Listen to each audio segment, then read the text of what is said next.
Bayan, ang Pangulo ng Republika ng Pilipinas, His Excellency Ferdinand R. Marcos Jr. At ngayon ay matutunghayan ang pag-turnover ng machineries at farm equipments.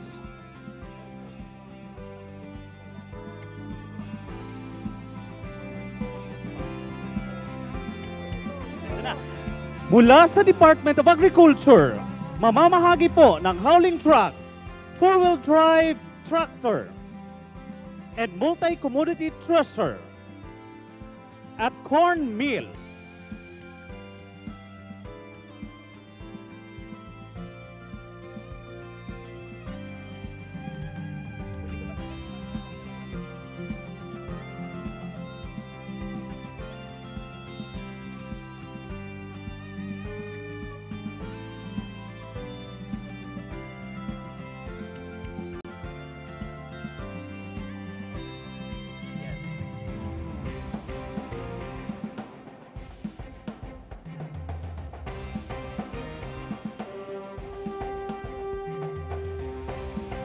Ang corn mill po ay nagkakahalaga ng 698,888 pesos.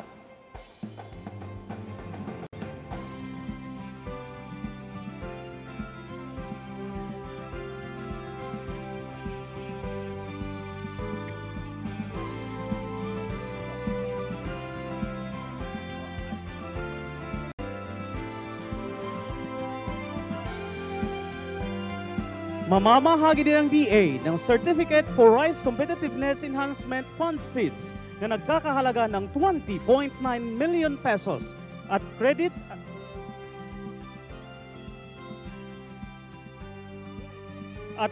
assistance to partner lending conduits for small farmers and fisherfolk under Agri-Negosyo Loan Program ng DAACPC sa halagang 30 million pesos.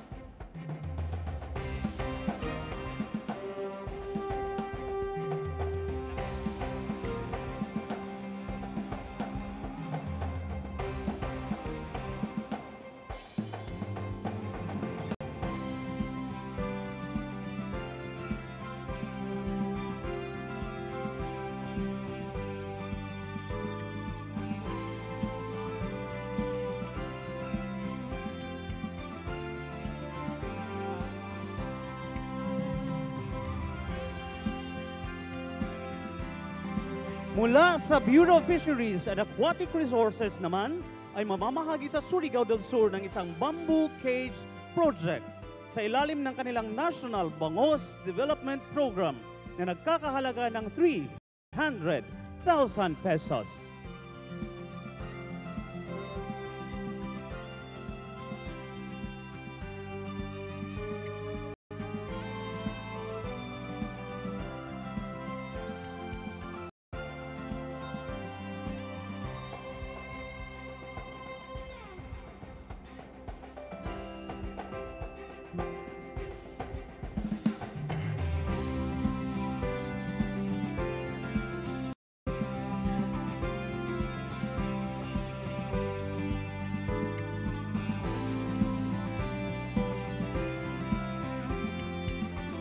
Mula sa Department of Labor and Employment naman ay mamamahagi sa Agusan del Sur ng tupad program benefits sa halagang 1.6 million pesos at sa Sur sa halagang 773,850. Mamamahagi din ang DOLE ng Integrated Livelihood Program at Government Internship Program.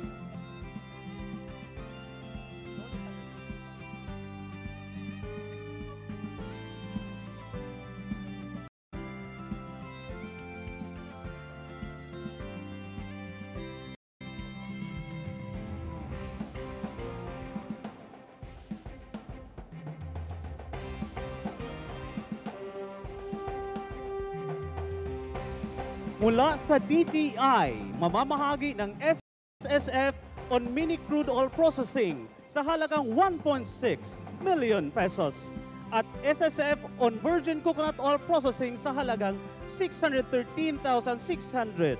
Ang DTI din ay magtuturnover ng farm to market road under Rapid Growth Project sa halagang 29.9 million pesos sa Prosperidad, Agusan del Sur at sa Hinatuan, Surigao del Sur sa halagang 21.1 million pesos.